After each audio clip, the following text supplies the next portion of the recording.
আরও একটি নতুন ভিডিওতে আপনাদের সকলকে স্বাগত জানাচ্ছি।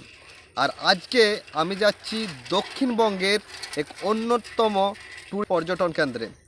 আর এখানে সারা বছর ধরে পর্যটন প্রেমীদের আনাগোনা লেগেই থাকে। শীত হোক বা গ্রীষ্ম বা বর্ষা, সবসময় দূর দূরান্ত থেকে প্রচুর পর্যটক প্রেমী রয়েছেন। তারা এখানে আসেন। কেন এখানে আসেন তারও কিন্তু কিছু কারণ রয়েছে। সব কিছু ইনফরমেশান আজ দিতে চলেছি এই ভিডিওর মাধ্যমে। তো চলুন পুরো ভিডিওটা দেখতে থাকুন।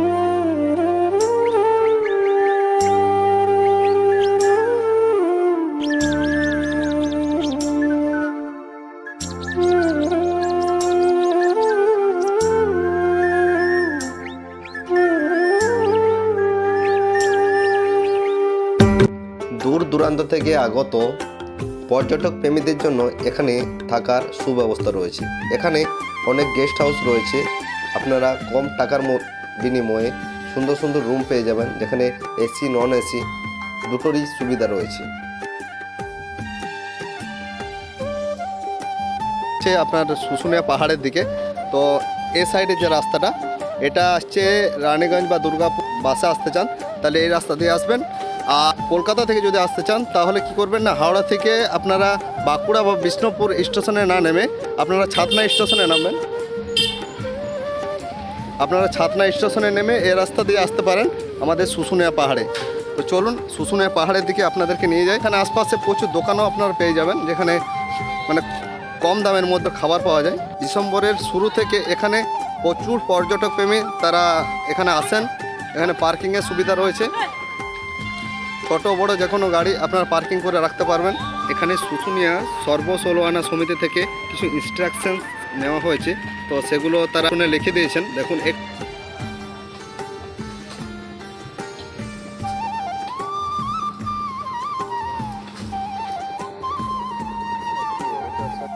পাহাড়ে ওঠা রাস্তার মধ্যে আপনারা দেখতে পাবেন এখানের শিল্পীরা ছেনি এবং হাতুড়ির দ্বারা পাথর কেটে খুব সুন্দর সুন্দর মূর্তি তৈরি করছে। নম্বর থেকে শুরু হয়ে গেছে পিকনিক। প্রচুর পর্যটক প্রেমী তারা এসেছেন পিকনিক করার সাথে সাথে শুশুনিয়া পাহাড়ের সৌন্দর্য আর আশপাশের বিভিন্ন যে পর্যটন কেন্দ্রগুলো রয়েছে সেই পর্যটন কেন্দ্রগুলো উপভোগ করার জন্য। শুশুনিয়ার যে অনন্ত জলধারা রয়েছে সে অনন্ত জলধারা দেখার জন্য যে রাস্তা দিয়ে আপনারা যাবেন তার দুপাশে রয়েছে বিভিন্ন খেলনা এবং খাবারের দোকান রয়েছে। রাস্তার আশপাশে ওয়ার্কশপগুলো রয়েছে, যেখান থেকে আপনারা পাথরের বিভিন্ন জিনিসপত্র পেয়ে যাবেন। একেবারে আপনার চোখের সামনে তৈরি করে দেবেন তারা ছোটোখাটো পাথরের মূর্তি,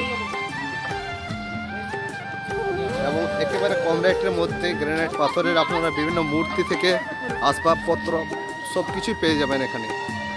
শুশুনিয়া পাহাড়ের পাথরের বিভিন্ন জিনিস তো আপনারা পাবেন, তার সাথে এখানে কাঠের বিভিন্ন কারুকার্য করা জিনিসও পেয়ে।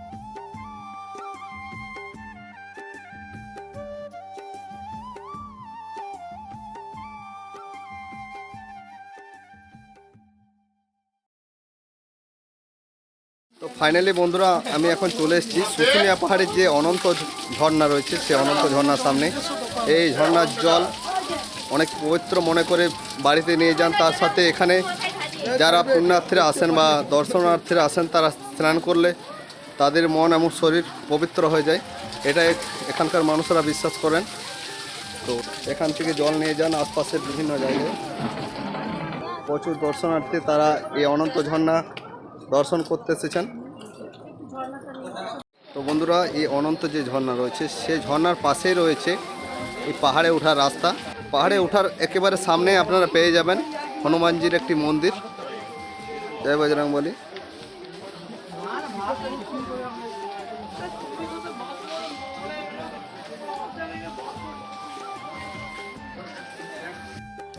শুশুনিয়া পাহাড়ের অনন্ত ঝর্ণা দর্শন করার পর এবারে আমরা পাড়ি দিলাম পাহাড়ে ওঠার উদ্দেশ্যে। তো চলুন পাহাড়ে উঠতে উঠতে আপনাদের সাথে শেয়ার করি এই পাহাড়ে চড়ার অনুভূতি। হর মহাদেব। যা কষ্ট লাগছে না গো, বিরাট কষ্ট লাগছে। 2000 years later. তো বন্ধুরা, এই পাহাড়ে ওঠার পর একটি চূড়া পাবেন এবং তার পাশে আরেকটি চূড়া রয়েছে, মানে দুটো চূড়া কোথা থেকে আসছেন দাদা, কোথা থেকে আসছেন? বাড়ি থেকে कैसे कैसे लोग रहते हैं यार यहाँ पर। साला तुमको पागल कुत्ते का गाड़ी उठा के ले जाएगा बता रहा है। যারা পাহাড়ে চড়তে ভালোবাসে তারা অনেকেই পাহাড়ে চড়ে ফিরে আসছেন এবং অনেকে পাহাড়ে উঠছেন। বাবারে, পাহাড়ে ওঠা সত্যি অনেকটাই কষ্টকর। পাহাড়ে ওঠা যেমন কঠিন, তার চেয়েও কঠিন হচ্ছে পাহাড় থেকে নিচে নামা। কোথা থেকে আসছেন? পশ্চিম মেদিনীপুর। বাহ, তো গোটা পাহাড়ে উঠেছিলেন? না, একটু বাকি ছিল, পুরোটা উঠতে পারিনি, ছোট বাচ্চা ছিল। এই প্রথম আসছেন নাকি? না, আমি এই এখন বলতে প্রথম, আমি 15-20 বছর আগে একবার এসেছিলাম, তখন রাস্তাগুলো হয় না। ও বাহ, অনেক অনেক ধন্যবাদ। দাদা, কোথা থেকে আসা হচ্ছে? আমরা আসছি কামারপুকুর। কামারপুকুর, জয়রামবাটি? হ্যাঁ, জয়রামবাটি। বাহ, তো এই প্রথম নাকি? হ্যাঁ, প্রথমবার। এই প্রথম। মানে কতটা চাইছো যে গোটাটাই উঠবে না? ইচ্ছা তো আছে, দেখা যাক কতদূর কি করতে পারি। ঠিক আছে, ওঠো, বেস্ট অফ লাক। ঠিক আছে। আরে ভাই, কোথা থেকে এসছো তোমরা? ঝাড়গ্রাম। ঝাড়গ্রাম? পুরো পাহাড়টা উঠেছিলে? হ্যাঁ, পুরো। পুরো পাহাড়ের উপর কি রয়েছে? কিছু না। কিছু না। আর উঠতে কতটা সহজ লাগলো না কঠিন? প্রচুর কঠিন লাগছে। আর কতক্ষণ লাগলো? 1 ঘন্টার মতো লেগে গেল। আর নামতে? বেশি লাগে না। বাহ। যে এই যে নরসিংহ মূর্তি রয়েছেন, এই নরসিংহ মূর্তিটা শুনছিলাম যে ছোট হয়ে যাচ্ছে, ঘটনা যুক্ত রয়েছে, সেটা যদি চারদিকের মানুষ বলে এইটাকে যে ছোট হয়েছে, সব পাথর নদীতে নামতে বানানো হচ্ছে বারে বারে, এইটা উঠে আসছে। যে নিচে নেমে হচ্ছে, আমার ধারণা, আমার বয়স হলো 66+। আমি দীর্ঘদিন যেটা আমার অভিজ্ঞতা বলে যে না, এরে উঠে আসছে। আগে বানানো ছিল না, নুড়ি পাথরটা না নামেনি আগে অতটা, এখন ওই রাস্তা চলাচল করে নুড়ি পাথরটা বর্তমানে নেমে গেছে।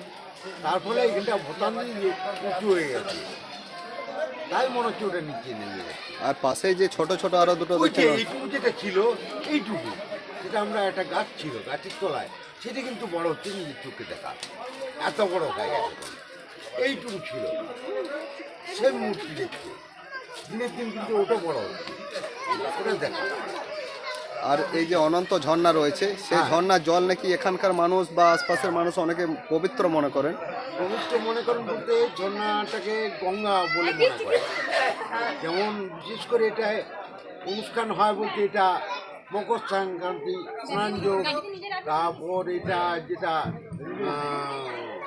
একটা মেলা হয় এখানে চৈত্র মাসে 12 উপলক্ষে, সেটা গঙ্গা স্নান হয়ে উপযুক্ত করতে করতে বিশাল লোকের সমাগম করে, এই কারণে সেটা মেলা হয়, সেটা চৈত্র মাসে 12 উপলক্ষে। আর এই যে অনন্ত ঝর্ণা, এই ঝর্ণার উৎসটা কোন জায়গায়? উচ্চটা বেশ কিছুটা ঢালাইটাই লাস্টে গিয়ে একটা গাছের গোড়া আছে, ওই যে চাপ দিয়ে উঠছে ওইটাই। আজ কত বছর আগে নির্ণয় করা যায়নি। আমার বংশধর 25 পুরুষের আগের নাম আমি বলতে পারবো।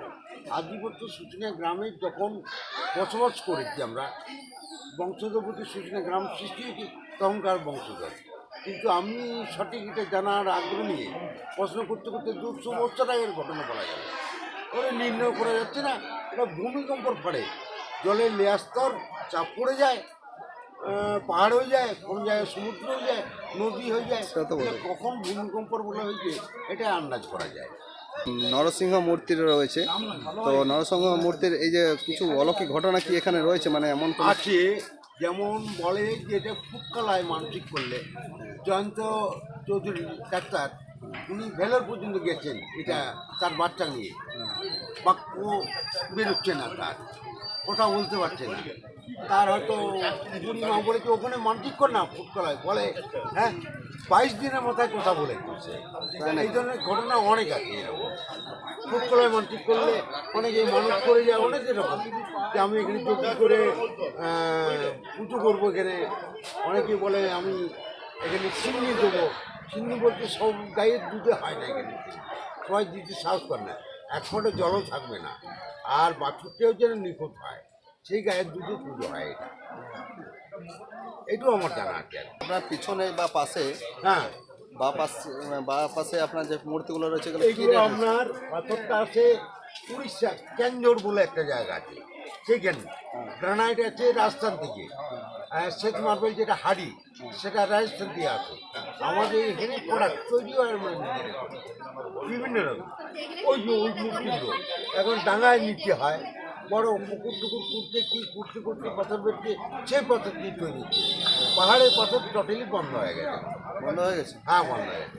আর এইগুলো অনেকে পাথর বলে বিক্রি করে, আমি না, পাথরের পুরো যে তৈরি অল্প দামে বিক্রি করা যায়, কারণ বাচ্চারা মেয়েরা যে কেউ 5 দিন ট্রেনিং নিয়ে এটা বানাতে পারবে, তাই অল্প দামে বিক্রি করি এটা। আপনার নাম? কানু কর্মকার। ধন্যবাদ আপনাকে। তো বন্ধুরা, এই শুশুনিয়া পাহাড়ের পর্যটন কেন্দ্রে এলে আপনারা এখানে 3 থেকে যে 4টি পর্যটন কেন্দ্র রয়েছে সেগুলো প্রথমত হচ্ছে এই পাহাড়ের পিছনে রয়েছে রাজা চন্দ্রবর্মণের শিলালিপি, আর পাথরের মূর্তিগুলো তৈরি হচ্ছে, সে বিশাল আকার পাথরের মূর্তি তৈরি হচ্ছে। এইখানে একটি গ্রাম রয়েছে, সেই পাথরের মূর্তি তৈরি হচ্ছে, সেটা আপনারা দেখতে পাবেন। আর তার সাথে এখানে একেবারে কাছের মধ্যে রয়েছে 3 থেকে 4 কিলোমিটার দূরে রয়েছে ভরতপুর পটশিল্প, যে শিল্প আসলে বাংলা ছাড়িয়ে ভারতবর্ষে প্রায় অনেক জায়গায় ছড়িয়ে পড়েছে। এই পটশিল্পের ঐতিহ্য কিছু দেখার জন্য অবশ্যই আপনাদেরকে আসতে হবে শুশুনিয়া পর্যটন কেন্দ্রে।